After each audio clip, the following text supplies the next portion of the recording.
یەکەمی کۆنفرانسی زانستی نێودەوڵەتی لە سەرۆکاتی زانکۆی پۆلیتەکنیکی گەرمیان بەڕێوەچێت لەبارەی کفری لە ڕوانگەی مێژوو شارستانیەتەوە. من ئەڕۆمە لای کاک سەلاح دەدا سەرپەرە ڕێخەری کۆنفرانسەکە.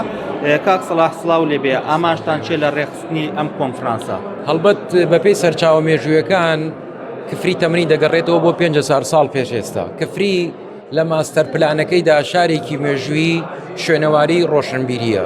من پار بانگاوازێکم ڕاگەیان بۆ پاراستنی شوێنەوارەکانی کفری.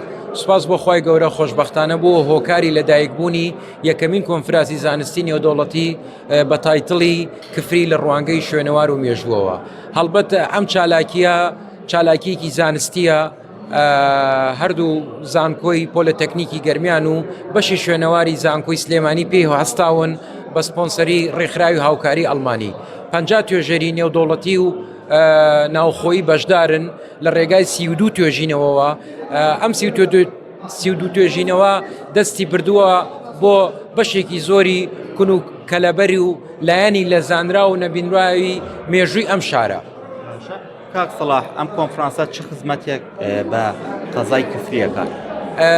هەڵبەت خۆی بۆ خۆی ئەنجامدانی هەموو کۆنفرانسێک کۆمەڵێ ئامانجی سەرەکی و لە کۆتاییە کۆمەڵەیە ڕاستپاردەی لێ ئەکەوێتەوە کە ئێمە سەرجەم ڕاستپاردەکانی کۆنفراس لە کۆنووسێکە لە ڕێی سەرۆکایەتی زانکۆی پۆلیتەکنیکی گەرمیانەوە ئاراستەی حکومەت و لایەنی پەیوەندیدارەکانەکەین بۆ ئەوەی بە شێوەیەکی خێرا و بە چڕی و بە پەلا بودجەیەکی تایبەت تەرخان بکەن بۆ ئەو شوێنەوارانەی کە ئێستا کە نەفت و بێنازن.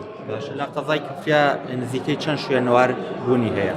وەڵا لە قەزای کفریە خۆی کفری بۆ خۆی مۆزەخانەیەکی زیندووە.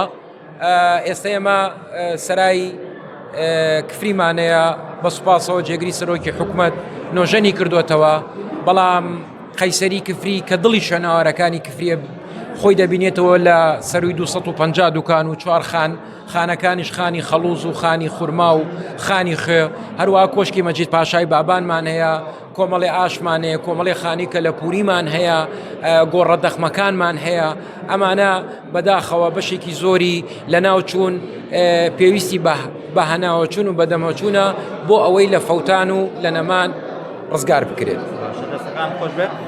بەڵێ ئەوەی گوێبیستی بوون وتەکانی بەڕێز سەلاح دەدە بۆ ڕێکخراوی کۆنفرانسی زانستی نێودەوڵەتی لە زانکۆی پۆلیتەکنیکی گەرمیان لەبارەی کفری لە ڕوانگەی مێژووە و شوێنەوارەوە. ئامانجیم کۆنفرانسە ئەوەیە کە بتوانرێت ئەو شوێنەوارانەی کفری نۆژەن بکرێتەوە و کفری شاری کفری بکرێت بە شارێکی شوێنەواری و خەڵکی بێن سەردانی بکەن.